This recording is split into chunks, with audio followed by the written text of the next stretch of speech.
सध्या ऐन उन्हाळ्याचे दिवस असल्यामुळे शेतातील पिकांना जास्तीच्या पाण्याची गरज असते. शेतकरी रात्रंदिवस त्या ठिकाणी पिकाला पाणी देत असतो. अशावेळी जर वीज कपात केली तर पाण्याविना पिकं वाळून शेतकऱ्यांचं नुकसान होतं आणि याचं भान ना शासनाला आहे ना महावितरणला.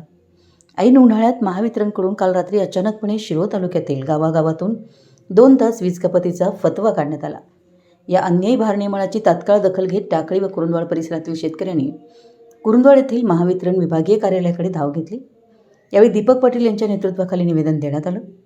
महावितरणचे अधिकारी श्रीत पांढरे व श्रीत धर्मे यांनी निवेदन स्वीकारून वरिष्ठांच्या आदेशापुढे आमचं काही चालत नाही असं सांगितलं. त्यामुळे संतप्त शेतकऱ्यांनी जोपर्यंत भारनियमन रद्द होत नाही तोपर्यंत कार्यालयामध्येच आंदोलन सुरू केलं. यावेळी परिस्थिती लक्षात घेऊन जयसिंगपूर विभागाचे कार्यकारी अभियंता श्रीत आळके तत्काळ आंदोलनस्थळी दाखल झाले. यावेळी आंदोलक आणि महावितरणच्या अधिकाऱ्यांमध्ये शाब्दिक वाद होऊन भारनियमन कोणत्या पद्धतीनं लावलं, ऊर्जा मंत्र्यांचा आदेश दाखवा किंवा तुमच्याकडं प्रकाशगड मुंबई येथील मुख्यालयाचा आदेश दाखवा अशी मागणी करत अधिकाऱ्यांना धारेवर धरलं.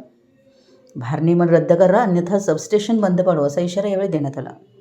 शेवटी चर्चेअंती भारनियमन रद्द करून पूर्वीच्या वेळापत्रकाप्रमाणे 8 तास वीज दिली जाईल आणि तसेच संदेश तात्काळ गावागावातून महावितरणकडून फॉरवर्ड केले जातील असं सांगण्यात आलं आणि त्याप्रमाणे मेसेजसुद्धा फॉरवर्ड केल्याची खात्री करूनच आंदोलकांनी ठिय्या आंदोलन थांबवलं.